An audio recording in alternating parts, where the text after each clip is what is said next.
ନମସ୍କାର, ଜୟ ଜଗନ୍ନାଥ। ଆସନ୍ତୁ ଜାଣିବା ହୋଲି ରଙ୍ଗରେ ଯେତେବେଳେ ଆମେ ହୋଲି ଖେଳିବା ତା ପୂର୍ବରୁ ସତର୍କତା ରହିବା କିପରି।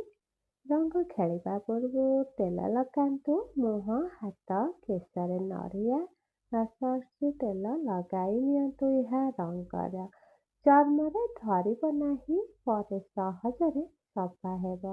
ଏହି ଛୋଟ ଛୋଟ ଟିପ୍ସ ଆପଣଙ୍କ ଚର୍ମକୁ ସୁରକ୍ଷା ଦେବ। 2. ରଙ୍ଗ ଖେଳି ସାରିଲେ ମୁଖ୍ୟତଃ ହାଲକା ସାବୁନ ବ୍ୟବହାର କରନ୍ତୁ। ହୋଲି ଖେଳି ସାରିଲା ପରେ ଚର୍ମକୁ ଜୋରରେ ଘଷନ୍ତୁ ନାହିଁ। ପ୍ରଥମେ ସାଧାରଣ ପାଣିରେ ରଙ୍ଗ ହଟାଇବାକୁ ଚେଷ୍ଟା କରନ୍ତୁ, ତାପରେ ହାଲକା ସାବୁନରେ ସଫା କରନ୍ତୁ। ଏହା ଚର୍ମ ସୂକ୍ଷ୍ମ ହେବ ନାହିଁ। ସ୍ନାନ ପରେ ମଶ୍ଚରାଇଜର ଲଗାଇ ଚର୍ମକୁ ମୃଦୁ କରିବାକୁ ଦିଅନ୍ତୁ। ଗାଡ଼ିକୁ ଢାଙ୍କି ରଖନ୍ତୁ। ହୋଲି ଦିନ ରଙ୍ଗ ଓ ପାଣି ଚାରି ଦିଗରେ ଛିଟିକି ଥାଏ, ତେଣୁ ଆପଣଙ୍କର ଗାଡ଼ି ବା ବାଇକ୍କୁ କଭର ଦେଇ ଢାଙ୍କି ରଖନ୍ତୁ। କେମିକାଲ ରଙ୍ଗ ପେଣ୍ଟକୁ କ୍ଷତି କରିଦେଇଥାଏ। ସୁରକ୍ଷା ରଖିଲେ ପରେ ସଫା କରିବାରେ କୌଣସି ଅସୁବିଧା ହୋଇନଥାଏ। ରୋଗୀ ଓ ବୃଦ୍ଧଙ୍କୁ ସେମାନଙ୍କୁ ବାଧ୍ୟ କରନ୍ତୁ ନାହିଁ ରଙ୍ଗ ଲଗାଇବାକୁ। ସମସ୍ତ ରଙ୍ଗ ଖେଳିବାକୁ ସୁବିଧା ହୋଇନଥାନ୍ତି, ତେଣୁ ବୃଦ୍ଧ ରୋଗୀମାନଙ୍କୁ ଜବରଦସ୍ତି କରିବା ଠିକ୍ ନୁହେଁ। ସେମାନଙ୍କ ସୁବିଧା ସ୍ୱାସ୍ଥ୍ୟକୁ ଦେଖି ଖେଳିବା ଉଚିତ। ହାଲକା ତିଳକ ତାଙ୍କ ମଥାରେ ଲଗାଇ ଶୁଭେଚ୍ଛା ଜଣାନ୍ତୁ। ଘରେ ପ୍ରାଥମିକ ଚିକିତ୍ସା ବକ୍ସ ରଖିବା ଉଚିତ। ହୋଲିରେ ଦୌଡ଼ାଦୌଡ଼ିରେ ଭିଡ଼ରେ ଛୋଟ ଛୋଟ ଚୋଟ ଲାଗିଥାଏ, ତେଣୁ ଘରେ ବ୍ୟାଣ୍ଡେଜ, ଆଣ୍ଟିସେପ୍ଟିକ୍ ଆବଶ୍ୟକ ଔଷଧ ରଖିବା ଉଚିତ। ଆଖି ବା ଚର୍ମରେ ସମସ୍ୟା ହେଲେ ତୁରନ୍ତ ପ୍ରାଥମିକ ସହାୟକ ମିଳିପାରିବ। ସଙ୍ଗୀତ ଓ ନୃତ୍ୟର ଆନନ୍ଦ ଏହି ସମୟରେ ବଢ଼ାନ୍ତୁ। ହୋଲିରେ ମଜା ସଙ୍ଗୀତ ଓ ନୃତ୍ୟର ଦୁଗୁଣ କରିଥାଏ, ତେଣୁ ହୋଲି ଦିନ ପରିବାର ମିତ୍ରମାନଙ୍କ ସହିତ ମିଶି ଗୀତ ଗାଇ ନାଚିଲେ ମନ ଖୁସି ରହିଥାଏ। ସୁନ୍ଦର ପରିବେଶ ସୃଷ୍ଟି କରି ସମସ୍ତଙ୍କ ସହିତ ଆନନ୍ଦରେ ରୁହନ୍ତୁ। ଅତ୍ୟଧିକ ଜୋରରେ ଡିଜେ ନ ଚଲାନ୍ତୁ। ଅଧିକ ଶବ୍ଦରେ ସଙ୍ଗୀତ ପଡ଼ୋଶୀ ଓ ବୃଦ୍ଧମାନଙ୍କୁ ଅସୁବିଧା ଦେଇଥାଏ, ତେଣୁ ଶବ୍ଦ ସୀମା ମଧ୍ୟରେ ଡିଜେ ବ୍ୟବହାର କରନ୍ତୁ। ଆନନ୍ଦ କରିବା ସମୟରେ ଅନ୍ୟମାନଙ୍କର ସୁବିଧା ଅସୁବିଧା ମଧ୍ୟ ମନେ ରଖିବା ଆବଶ୍ୟକ ଅଟେ। ରାସ୍ତାରେ ଅସୁବିଧା ସୃଷ୍ଟି କରନ୍ତୁ ନାହିଁ। ହୋଲି ଖେଳିଲା ବେଳେ ରାସ୍ତା ଅବରୋଧ କରିବା ଉଚିତ ନୁହେଁ। ଯାତାୟାତରେ ବାଧା ଦେବା ଅପରାଧ ଅଟେ, ତେଣୁ ସୁରକ୍ଷିତ ସ୍ଥାନରେ ରଙ୍ଗ ଖେଳନ୍ତୁ। ସମସ୍ତଙ୍କ ପାଇଁ ସୁବିଧାଜନକ ପରିବେଶ ସୃଷ୍ଟି କରନ୍ତୁ। ରଙ୍ଗ କିଣିଲା ବେଳେ ସବୁବେଳେ ରଙ୍ଗର ଲେବେଲ ପଢ଼ନ୍ତୁ। ବଜାରରୁ ରଙ୍ଗ କିଣିଲେ ତାହାର ଲେବେଲ ଭଲ ଭାବରେ ପଢ଼ିବା ଉଚିତ, କାହିଁକି ନା ହାନିକାରକ କେମିକାଲ ଅଛି କି ନାହିଁ ଯାଞ୍ଚ କରନ୍ତୁ। ସମ୍ଭବ ହେଲେ ଜୈବିକ ବା ହର୍ବାଲ ରଙ୍ଗ ମଧ୍ୟ ବାଛିବା ଉଚିତ। ଦୈନନ୍ଦିନ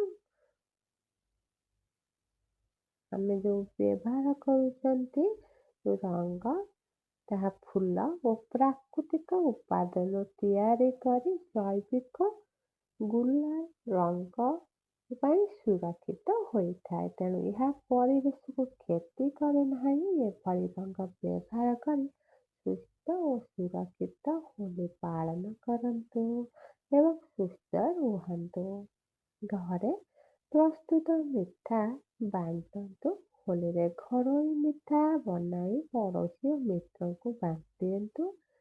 ସଫା ସୁତୁରା ଓ ସ୍ନେହ ତିଆରି ଖାଦ୍ୟ ଆନନ୍ଦ ବଢ଼ାଏ ଓ ସମ୍ପର୍କକୁ ମଧ୍ୟ ମଜବୁତ କରିଥାଏ।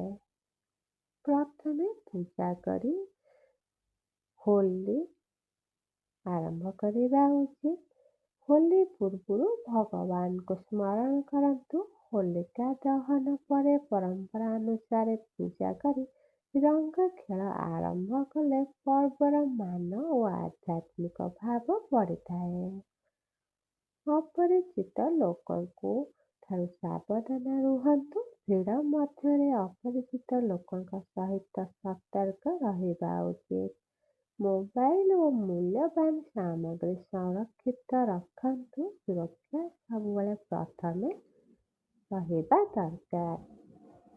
ଚର୍ମ ମଶ୍ଚରାଇଜର ବ୍ୟବହାର କରନ୍ତୁ। ସ୍ନାନ ପରେ ଚର୍ମ ଶୁଷ୍କ ଲାଗିପାରେ, ତେଣୁ ଭଲ ମଶ୍ଚରାଇଜର ବ୍ୟବହାର କଲେ ଚର୍ମ ମୃଦୁ ଓ ସୁସ୍ଥ ରହିଥାଏ। କେଶ ମଧ୍ୟ ହାଲକା ତେଲ କେଶରେ ଲଗାଇବା ଉଚିତ। ପାଣିରେ ସ୍ନାନ କରନ୍ତୁ। ରଙ୍ଗ ଖେଳି ପରେ ଗରମ ପାଣି ବ୍ୟବହାର କରିବା ଠାରୁ ବଞ୍ଚନ୍ତୁ। ହାଲକା ଗୁନଗୁନା ପାଣିରେ ସ୍ନାନ କଲେ ଚର୍ମ ଓ କେଶ କ୍ଷତି କମିଥାଏ।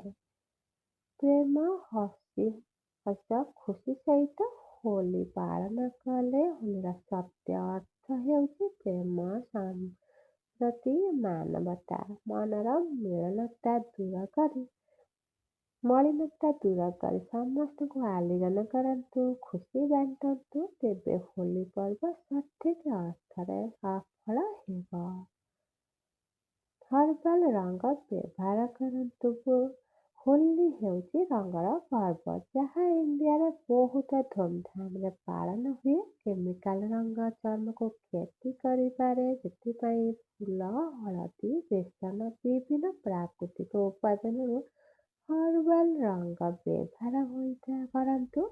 ଏହା ଚର୍ମ ସୁରକ୍ଷିତ ଓ ପରିବେଶ ପାଇଁ ମଧ୍ୟ ବହୁତ ଭଲ ହୋଇଥାଏ।